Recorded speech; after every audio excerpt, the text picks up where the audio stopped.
Hello, football? Is that you?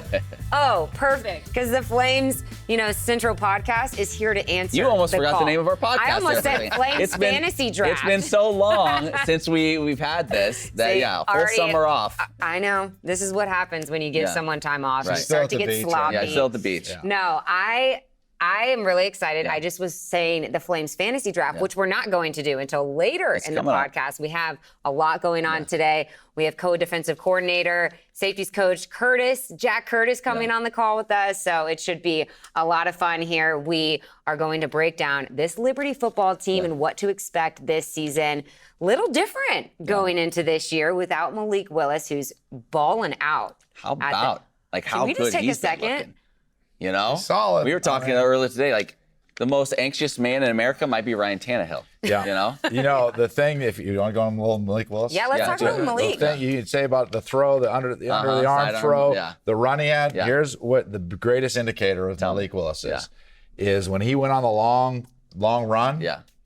All 5 offensive linemen were the first people down there to congratulate him. That shows leadership. That shows trust. That shows these guys are excited about him. They're behind him. And so he's not only doing good things in the game. He's doing good things in the locker room. He's doing good things at practice. So you can start to feel that sense of belief that there is in Malik Willis. Yeah, you saw him on the sidelines of that last game, really coaching up his teammates and stuff. Fun. I'm not saying we didn't see that here because we did, but it just seeing him already do that at the next level has been really cool and just he's improved so much. Yeah. It's really hard to keep him off the field if Tannehill has a little hiccup. I feel like some other NFL teams are starting to, kick themselves a little bit. Kick themselves a little bit for that. But I think that's the chip that Malik needed on his shoulder. Okay. Back to Liberty football. Yeah. Replacing Malik Willis, this was probably the biggest storyline going into fall camp, is who is going to replace him under center. And there was what we thought was a tight battle. We won't really know. Charlie Brewer obviously getting called the new starting quarterback, but I don't know. Was it a tight race? Do you think it was a no-brainer that Charlie won the job? I thought it was a tight race, and then the last scrimmage seemed to let it play itself out. But Liberty's in a unique situation, I think, offensively this year. Is that Charlie's been at Baylor, he's been at Utah, he's had some concussion issues along the way. That's no secret. And so the offensive line, ultimately, I think that's what this year is going to come down to. It's always great to start the preseason talking about who the quarterback is, who the transfer running back, new transfer running backs, the receivers. But the bottom line is Liberty's offensive line last year struggled. Yeah. And they weren't, a great guy like Malik Willis had in a ways, not a great second half of the season just because of so much that had to do with the offensive line struggles. And so that O-line, how that O-line plays, I think is going to dictate a lot of Charlie's success or not success and what you're going to have to do then at that point. Go back to maybe a more athletic, mobile quarterback but if the offensive line plays well, I think Charlie plays well. I think one thing that will help, they'll help each other in that I think he's going to get the ball out quick. Yeah. And I think that's one of the reasons he separated himself was just the decisiveness at that position. As great as Malik Willis was, we all said there were times he held on to the ball too long and tried to do too much. Make a play, just get it out. Take the guy at 5 yards that's there instead of trying to make that big play down the field, which sometimes then led to the pressures and all of those things. So I think him being decisive, getting the ball out quick, there's no lack of weapons. You talk about this team, we've talked about, the receiving core. You add a CJ Yarbrough, you add a Caleb Snead. Suddenly you're a lot bigger, you're more physical. You got some playmakers on the outside. Demario Douglas is still an absolute stud. So you have the weapons there. You just need him to get it out, get it in their hands. And Hugh Freeze, we've all talked about how much of an offensive genius he's been throughout his career. His teams always score points. I think just having a guy that's decisive, that gets it out of his hand quickly, it helps the O-line, and it'll help get this offense going quickly, hopefully week 1 against Southern Miss. Yeah, and then some guys in the backfield, you got Shadro Lewis, TJ Green, and then adding Hawaii transfer Day Hunter. Yeah. What have you seen from Day? I mean, from his press conference, let's just take a second to talk about that. He's talking about waterfalls. Yeah. He's talking about the price of milk in Hawaii. The cheap milk here was a big factor, and one of the best parts of coming to Liberty is the cheap milk. Yeah, so I love how he's like, I'm not trying to be mean, but I just knew my last, few days in Hawaii. I just woke up and I'm gonna go somewhere and it's gonna be uglier than this. Yeah. And I'm like, There's a lot of places from Hawaii. Yeah. I think from him, watching him, just briefly in practice is his explosiveness through the hole. I think he's got another burst. TJ Green, there's some backs there. All three of those guys can take the distance. All three of those guys take distance, and you'd have to have depth at that position, obviously, because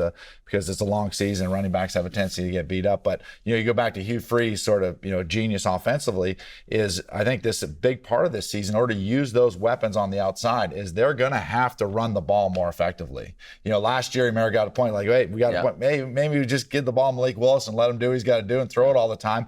But you're going to have to commit to run the ball more effectively. If you're able to do that and start bringing more bodies into the box because you're running it well, now the Caleb Sneads, the Demario Douglases, the DJ Stubbs. He's gone. He's Stubbs. You're still loving Stubbs. I'm still loving Stubbs? Yeah. Oh, that's right. DJ's gone. He's gone. Stubbs. So those guys. Sloppy. Give them time off. They get sloppy. Yeah, that's right. But those guys are going to have a lot more opportunity. Yeah.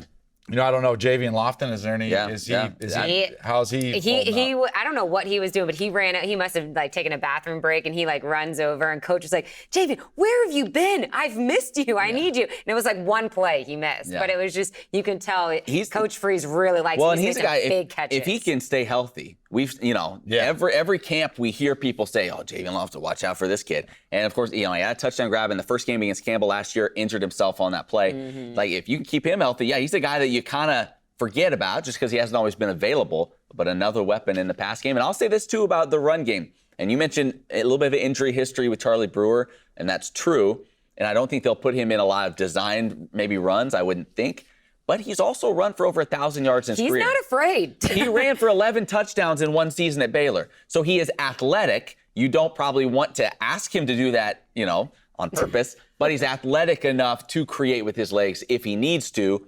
He's not going to be Malik. Nobody is. He's the best runner in all of college football. But that is an added dimension that maybe you don't think about or Flames fans haven't seen yet from Charlie Brewer. We'll talk with Coach Curtis in just a moment, but first I just want to speak to the depth on this team on really both sides of the ball. How much do you think that gives a football team an edge going into the season? Yeah, you're able to recruit more depth. Mm-hmm.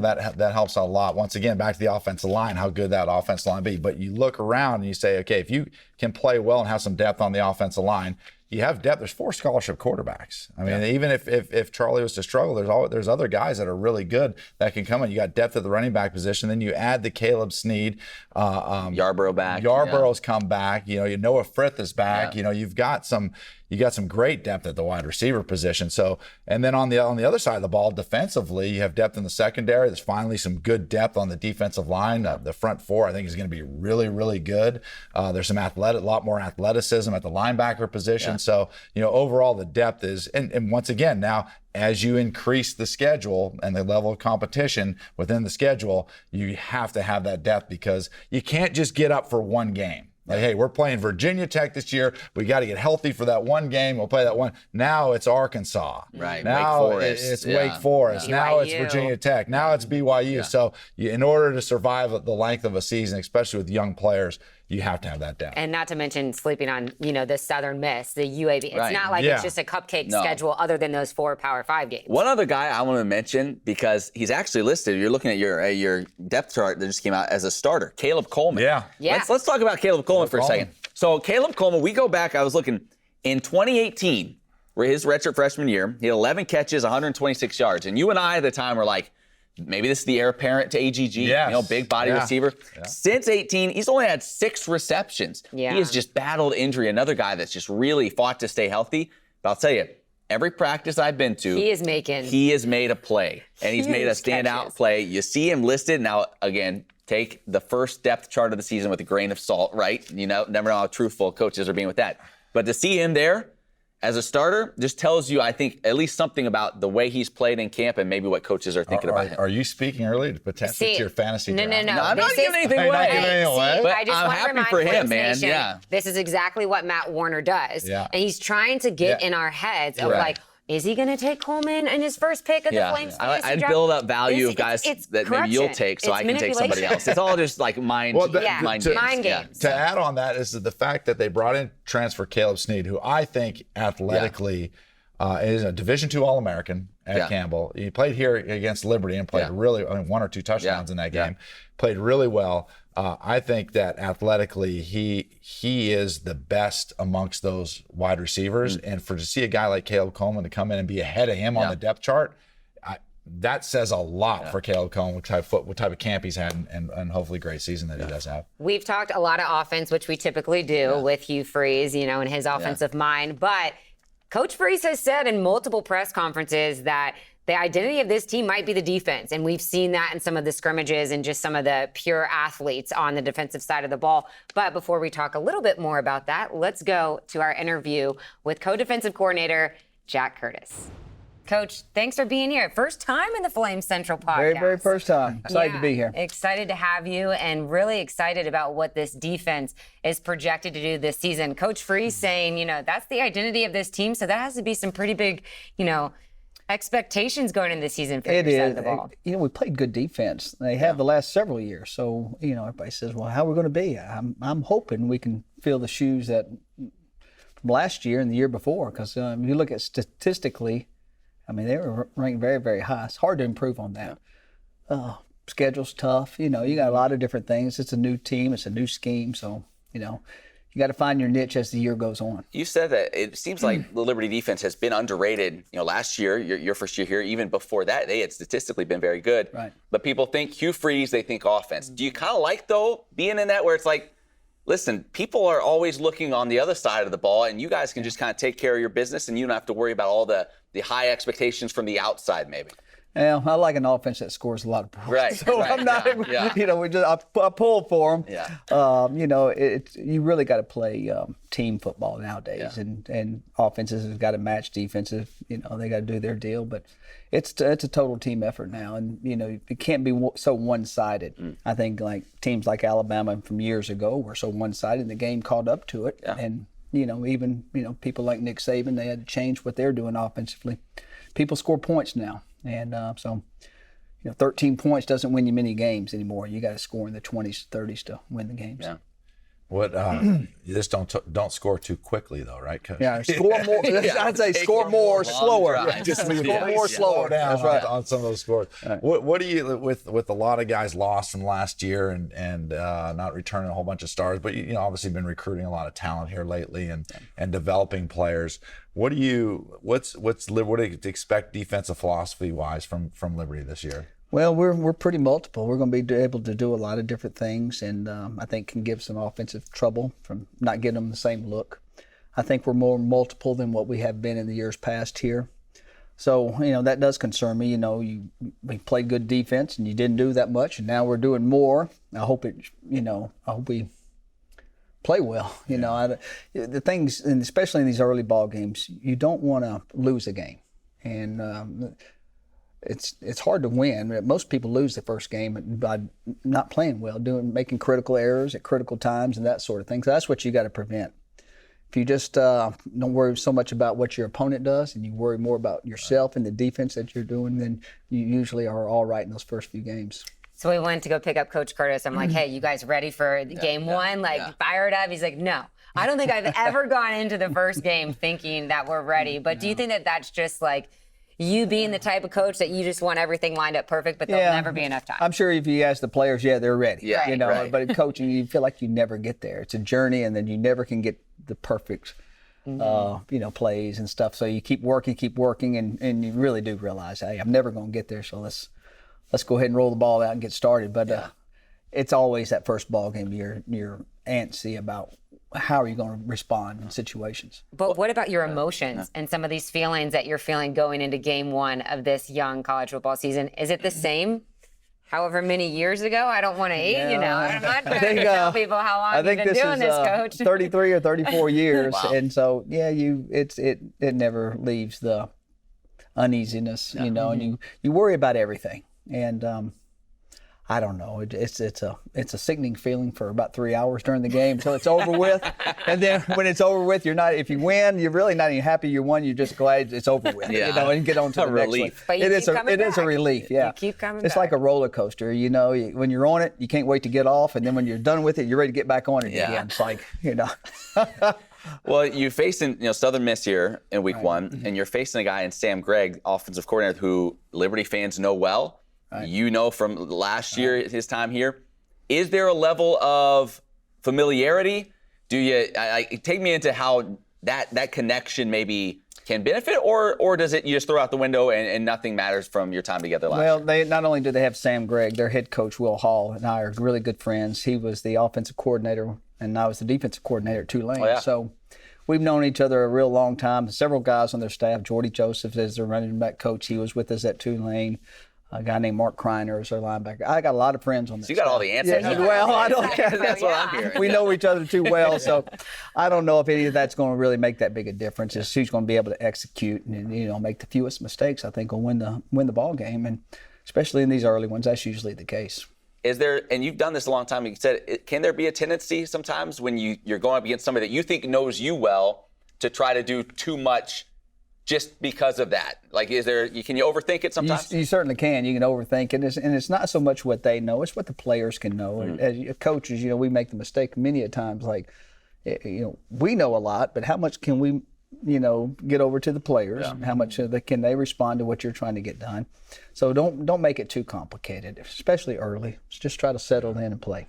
Coach, with two defensive end studs like Trayshawn Clark and Darrell Johnson, and I was looking back at statistics with Southern Miss. That's a team that threw 356 passes last year, but on 106 of those attempts, the quarterback was either sacked or he was hurried. Do you feel as if you guys can take your front four in this game and be able to get pressure on the quarterback and be able to not have to bring as much pressure? What is your, obviously without giving away the game plan, what is your overall, maybe from a season perspective, do you feel as if you're good enough up front to play really good defense by being able to get a pass rush with your front four with the guys that you have? Well, when you can do that, you're winning on defense. Right. If you don't have to send more than four. And, you're right about they did struggle. They struggled with quarterback injuries last year. I think they went through at least four quarterbacks, and some of them weren't really even quarterbacks. They were guys, running backs. They had to move to quarterback and try to survive because of injury. I'm sure Sam will get those guys in great shape on the O-line. But you're right. I mean, that's our game plan. I mean, it's no secret. We can get pressure with four in those passing situations, and then it's a chess game. Makes that secondary look a lot better and get pressure for. Well, that's right. And then let them make the mistakes. And then, but we're going to have to defend the quarterback draws and the screen game. I'm sure they're going to try to do something to slow those guys down because Sam's very well aware of those edge guys and how well they can put pressure on the quarterback. So I would think they're going to try to, early in the game, see if they can slow us down by screens and draws and that sort of thing, and maybe take a little bit of that pressure off the O-line from having to protect. Right. Tell me a little bit about Mike Smith Jr., because we hear rave reviews about him playing that Mike linebacker position, listed as a starter this week. What have you seen from him, and what kind of, does he bring a leadership component? You need a lot out of that position kind of in the middle of that defense. Yeah, he's he's from Mississippi. Yeah. Just north of Jackson. He played JUCO ball maybe 40 minutes from Hattiesburg. Yeah, so this is going home for him. I'm sure he's asking guys for tickets right now. He'll have a big family there, and I'm sure they're excited to see him play. But he's been fantastic. He's an older guy, a more mature guy. We really needed that help in the linebacker position. So he's provided all those things, and I would say he's exceeded our expectations of him so far in where we thought he could be at this point in time. It's not an easy transition going from junior college into, a 4-year school, and especially with doing all the multiplicity that we're doing now. So, been very, very pleased with him. He's got a great voice out there on the field and leads guys in the right way. Speaking of a great voice on the field, Scruggs, having the general out there. What's it like for you as a coach to have a leader, such a natural leader? Yeah, it's getting. I worry about when he's not there. Right. When he's going to leave one day. He's been here for a while and he's been playing a lot of football. Just fantastic. I don't know if anybody ever thought when they signed Scruggs here that so many years ago that he was going to be the player he is and as smart as he is, and he plays so fast because he can anticipate. He's I've been doing it a while, and he may be one of the smartest guys I've ever coached. He needs to go into coaching once his playing days are over with, and I hope he does. But he's been fantastic, and he's a pleasure to each and every day to go to practice because he makes your job a lot easier. Right, and I just love watching him at practice. You can see the other guys are just drawn to him. And he's got a bubbling personality. Right. And it's not, I don't know if I've ever seen him down since I've been here. Yeah. He never has a bad day. A wonderful smile about him, and just, it's fun to be around him, and he's contagious, and I think he lifts everybody else up, as well, and the players that are around him. With that being said, is that one of the reasons why you feel as if your defense is be able to come more multiple, to be able to put more stuff in, just because you have him back there as the general, leading things? It gives you a level of confidence. Yes, he'll see things so quickly, and you're right. He can get people lined up, and if it's some people, they have to be able to see it in practice. If they hadn't seen it in practice, it's totally new to them. He does a great job of understanding concepts, and if it's not something that's been perfectly shown before in film, he can adjust to it and adapt, which is great. That leadership, that experience, you can't replace it. That's why those. I think the teams that are older, that are playing with 4 and 5 year or 4th and 5th year seniors, those are the teams that win. It's hard to get it when they're freshmen or sophomores. It's just so much football to learn, and I always tell them it's such a journey that you take, and you really never get there. You're always learning. I tell them I've been doing it for 34 years on defense, and every day I think I'm able to learn something. Yeah. One full season on the mountain, going into your second as promoted as the co-defensive coordinator. What's it like with you and Aldridge? What's your relationship like, having a younger guy but sharing that? And Josh is great. And I just want everybody to know if it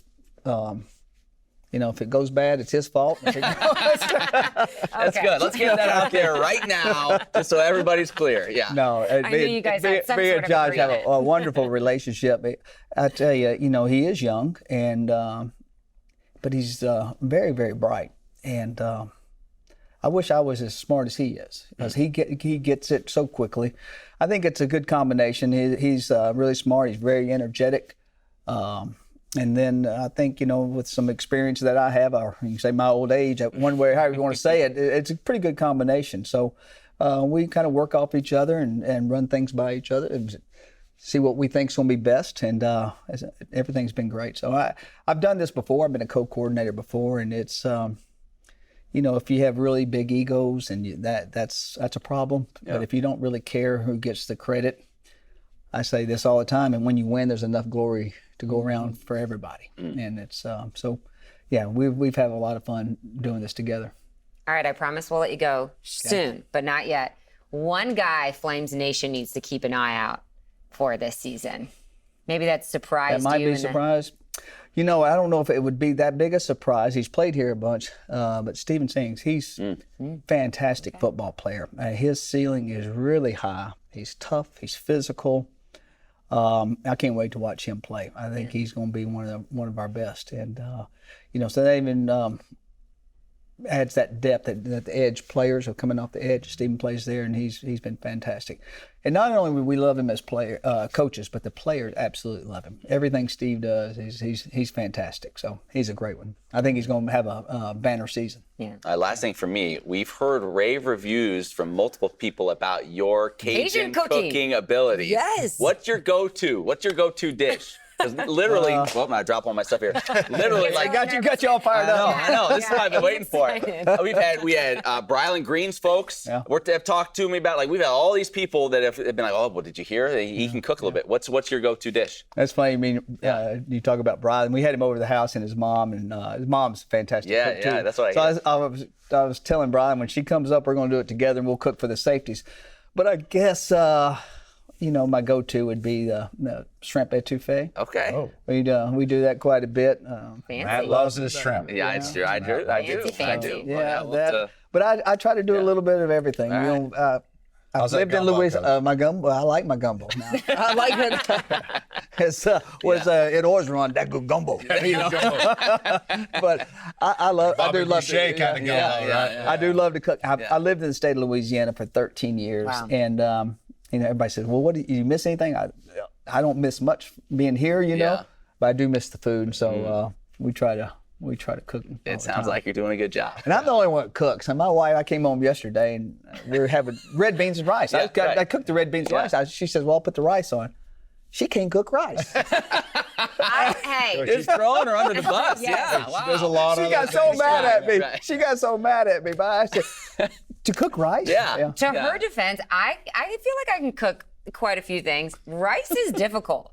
Like it is that you have to Let's not go that far. Let's just not go. I know you're trying to defend his wife right now, but let's not go that far. Do you have anything else, Joe? No, I look forward to watching defense play. I love defense. Loved watching you guys play. Over the last few years here, and it's just great seeing the level of talent continue to improve and the intensity in which they play, and so we're excited about it. Tough schedule, but you're facing good offenses.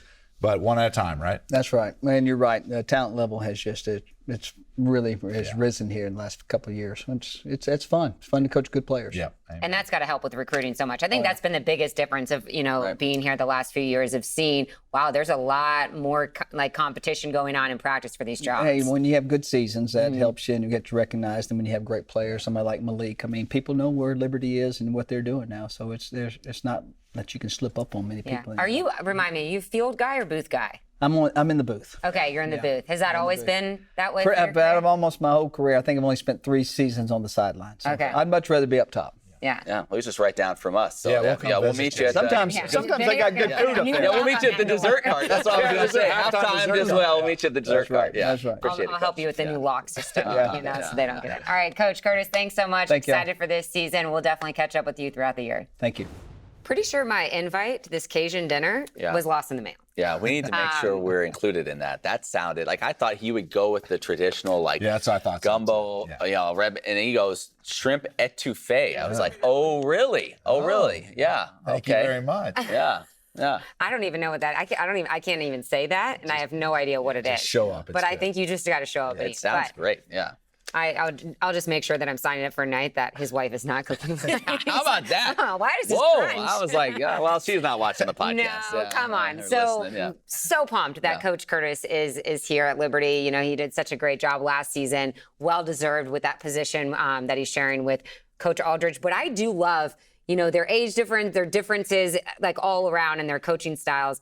Of having them as the co-defensive coordinators for this team, I think it's going to really, really pay off. Yeah, I think a big part of it is in-game situations where Coach Aldridge is making calls and whatnot, and he will see the scripted stuff very well. Like, hey, here's what we planned for, here's what we expect, and they'll do a lot. A lot of teams will do that, but where Coach Curtis will bring a ton of wisdom into the mix defensively is he'll understand all that. But when teams go off script a little bit and they start doing things different looks, different to be into those two community together and be able to use Coach Curtis's wisdom throughout his years of experience, I think will really help with halftime adjustments, in-game adjustments, and that. So I think it's got an opportunity to be a really good combination between two of them. Well, and he said it, like, he goes, you can't have huge egos if you're going to do this, right? And be co-defensive coordinators. And remember, he was a longtime DC that wasn't a coordinator last year. He worked under a younger guy in Scott Simons. And that tells you a little bit about the lack of ego maybe there, the humility that he possesses as a coach. And so you saw that a year ago of him say, okay, that's fine. This is your defense. I'm going to do everything I can to support you. And so you love seeing that. And now he gets promoted into this role. And staying with that same level of humility, I think he and Aldridge are going to be fantastic together. Who are you guys most excited to watch on this defense this season? For me, it's probably, two guys, but See, I'm trying to get the Flames fantasy. Right, she's trying to get her scouting report. A kid I got to know, some just around campus, Dennis Osagade, grad transfer from Stephen F. Austin. Prior to that, he played at UMass, actually played against Liberty while he was there. Great kid, interior defensive lineman that I think is going to really provide, again, depth there. He's listed as the starter going in, but a good push in the middle of that line. And then Mike Smith Jr., the linebacker, the JUCO transfer, people are raving about him. So I think he's going to be a real playmaker for this team.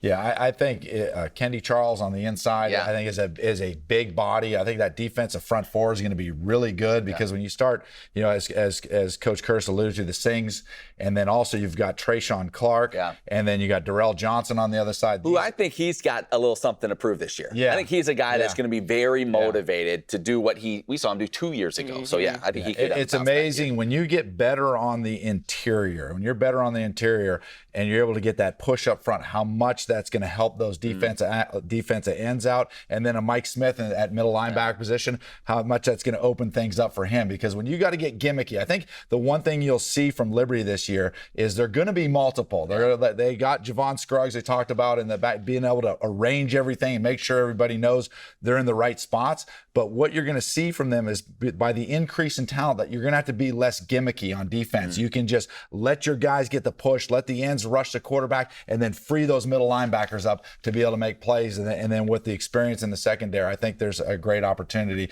to do things, but do things, keep it really fundamental and just give a lot of different looks, but yet at the same time, keep it very fundamental. And they're going to be really good. And another thing about Darrell Johnson, he was injured a little bit last season. So Akil Washington was getting that playing time at the end. And now he's switched over to linebacker. So it's just amazing that there's not enough, there's not enough positions on the field for they got to move these guys around because they want to get them to playing time and the best players on the field. Yeah, no doubt. And everybody will play. Once again, this goes back to the schedule. It's like you with the depth of the schedule, you're going to have depth at each position. I think they're starting to be able to gain that, and they're going to have a lot of this guys who think they're second teamers. They're going to get a lot of reps. Yeah. And which is great because then what it does, that guy plays well. Well, the first stringer now wakes up on Sunday morning. He's like, man, I need to step my game. Competition. Yeah.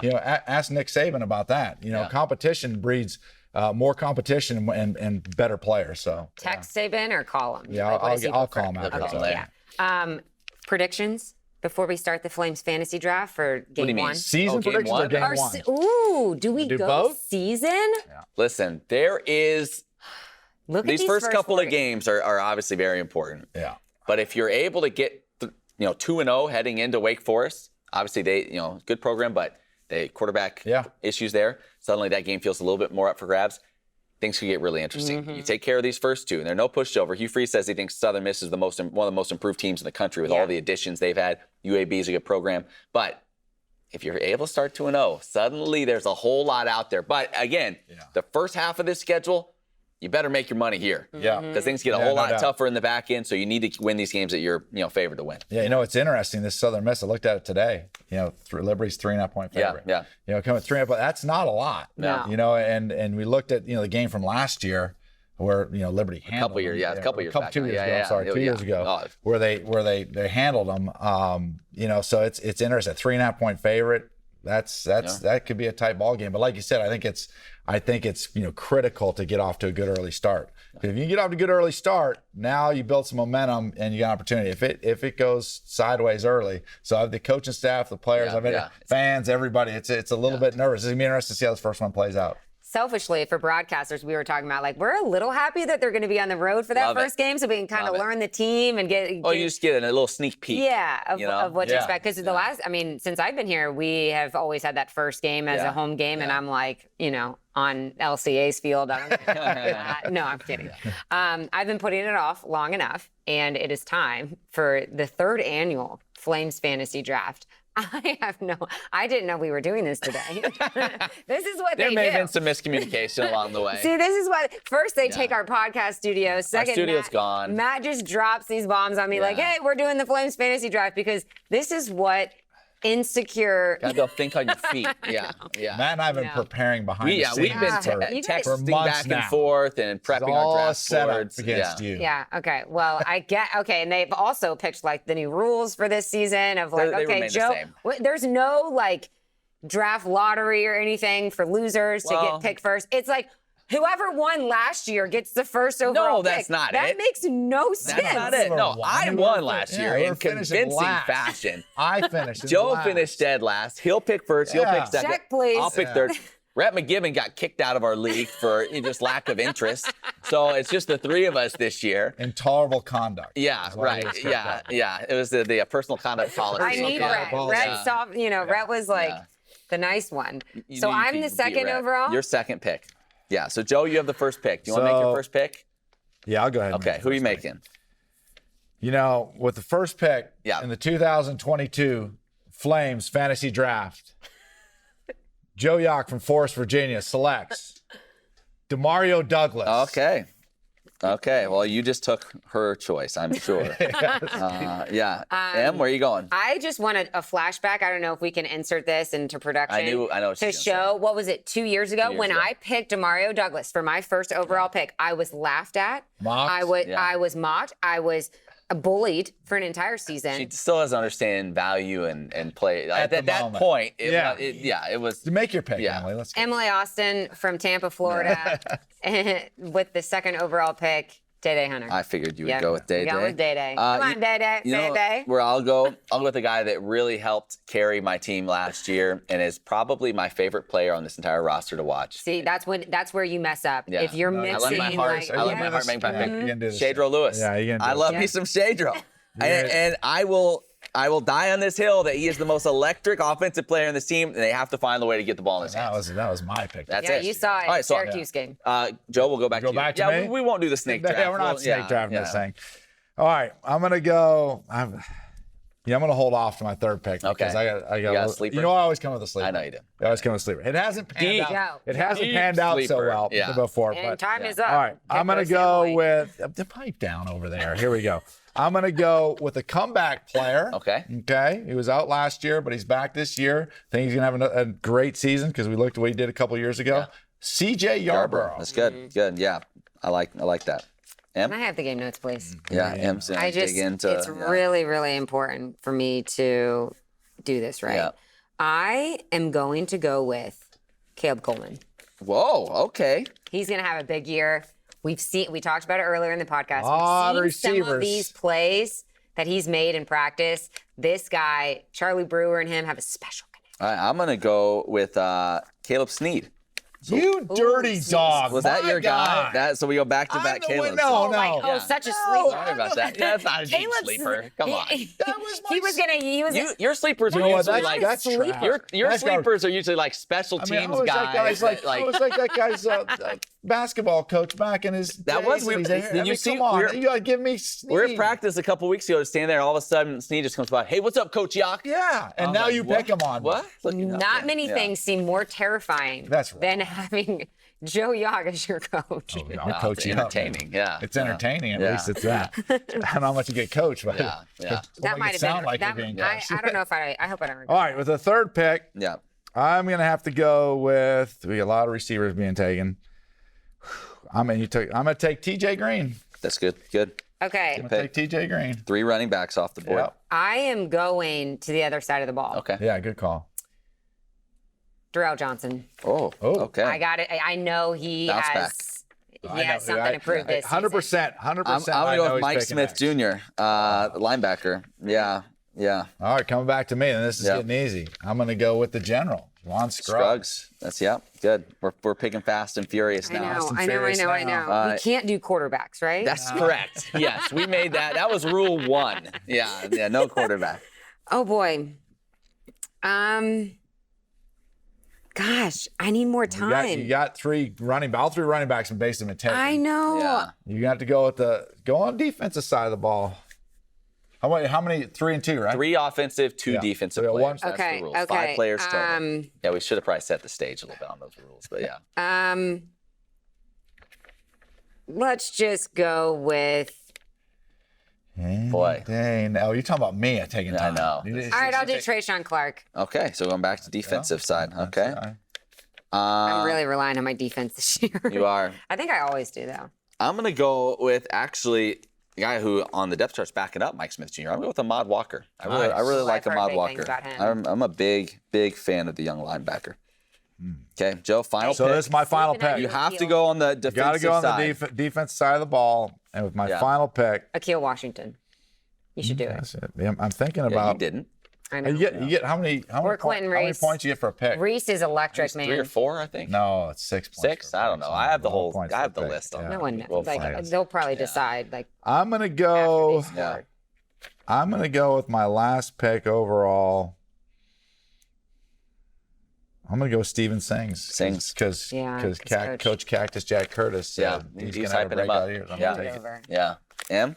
Okay. Have to go offense. I have to go offense Yeah. here. You already got Demario? He did. He did. Yeah. He did not last to the finish. Shocking. I will go I go left or do I go tight end? Jerome Jackson? Don't forget about Noah Frith. Don't forget about Noah Frith, Emily. Listed as a starter. Is he listed as a starter? I'll do Jerome Jackson. Jerome Jackson? Good. Because I'm going to go with Javian Lofton. Wow. I said Lofton. Staying healthy this year. Wow. Staying healthy this year. year. I'm excited to see what he does, too. And there you go. So there's our teams. Joe with DeMario, CJ Yarbrough, TJ Green, Scruggs, Sinks. That's a solid lineup. Emily, Day, Caleb Coleman, Darrell Johnson, Trayshawn Clark, Jerome Jackson. I got Shedro, Caleb Snead, Mike Smith Jr., Ahmad Walker. Can't believe you took Snead on me. Can we have our sixth guy just in case we need to do like an injury swap out? Do you want to do a sixth? We're just making this up as we go. Should we do? I'm making this up, but think about it. I think last year. Yeah, you get injuries. Go six. You got to have an injury guy. But do you do defense or well? That's the question. Yeah, so you do one of each, 6A, 6B. You take whoever you want. You take offense. You take defense. Pick who you want. Pick who you want. Pick who you want. Who do you want? Akil. I just am like Akil? really. Okay. Joe, she just went out of order. I think I'm regretting. She went out of order. Okay, that's I mean, I just feel like I'm going to regret not taking Akil. Okay, I'm gonna. If that's the case. Oh, geez, we really. So do we all have to go defense? We roll through the. No, it doesn't have to you don't have to. That's might be time for me to take Austin Mock. No, We're gonna do this again. America's favorite line. America's favorite line. I talked to Austin Mock. He said he's snapping his best he's ever snapped it, which is big. I'm gonna go with Chris Meganson. I think he's gonna make some plays. I think he's gonna make some plays. And I'm gonna go with, I'm gonna go with Noah Frith. He's my backup to if Javian Lofton has injury concerns. Okay. So there you go. All right, cool. That's it. Well, You can follow it's fantasy. It's football. It's Flames Fantasy Football Draft 2022. It always gets me so worked up. I just can't imagine being a GM. And we'll track it hard to believe. on the TV show. We'll put out the numbers every week, and typically, you know how it ends up. So I'll enjoy seeing this year 3. We're trying to keep the dynasty rolling. Yeah. Ran a little long because this was our first show back. A lot to get to. We will be doing this weekly. Do we have a bold prediction for the game? Do that? Don't forget Let's do that. But while you guys think of your bold predictions, just want to remind you, this is a podcast from our show, Flame Central. We have some awesome features coming out this season to look forward to. Quentin Reese, Akil Washington, Coach Maurice Harris, CJ Yarbrough. We have some out of the office, some very unique talents out of the office on this football team. I won't give it away, but Kendi Charles might have the most unique hobby that you would never suspect. Really? And he's very, very good at it. So that's an out of the office to look forward to. There's a lot. We have some on the strength staff. We're going to see one guy that wasn't taken here that maybe we should rethink. Quentin Reese. Christian Zachary. Oh, Christian Zachary. The Rev. Let me tell you. We forgot about the Rev. You're going Rev. to get to know the Rev a little bit more here starting this week, I believe. It is Rev, watch this podcast. It's a new segment, Fireside with the Rev. Oh. You're going to like this. You're really going to like this. Fireside. It's kind of like oh my gosh, he's a motivational speaker in some ways. but it's kind of like in a setting with the guy with the sweater. Mantle. Yeah. A guy with a sweater. Who? Rogers, Mr. Rogers. Mr. Rogers. It's like a Mr. Rogers feel, but like Stuart Smalley. Oh, I know. You like your Stuart Smalley. Bold prediction. Because you're smart enough, you're good enough, and by golly, people like you. I knew it all along. She needed that. Bold prediction. See, it's early in the season. They're just trying to build me up because it's we're gonna tear you down later. I fall fast. I feel bad for you. Okay. Bold predictions? Yeah. All right. Bold predictions is I say that CJ Yarbrough in his first game back goes over 100 yards. Okay. I'm going to say the Flames defense forces 4 turnovers. Ooh, that's a lot of bold. turnovers. Yeah. That is bold. I am going to go Day Hunter scores 2 touchdowns. Nice. Okay. All right, there you go. 2. I don't know how bold that is. Yeah, 3. That's kind of weak. Go 3. Go 3's 3. bold. Yeah, 3's bold. Okay. There you go. Sure. Start want to know, huh? It's the Flames podcast. It's a Flame Central podcast. Flames Central podcast. Thanks so much for joining. We'll see you right back here next week.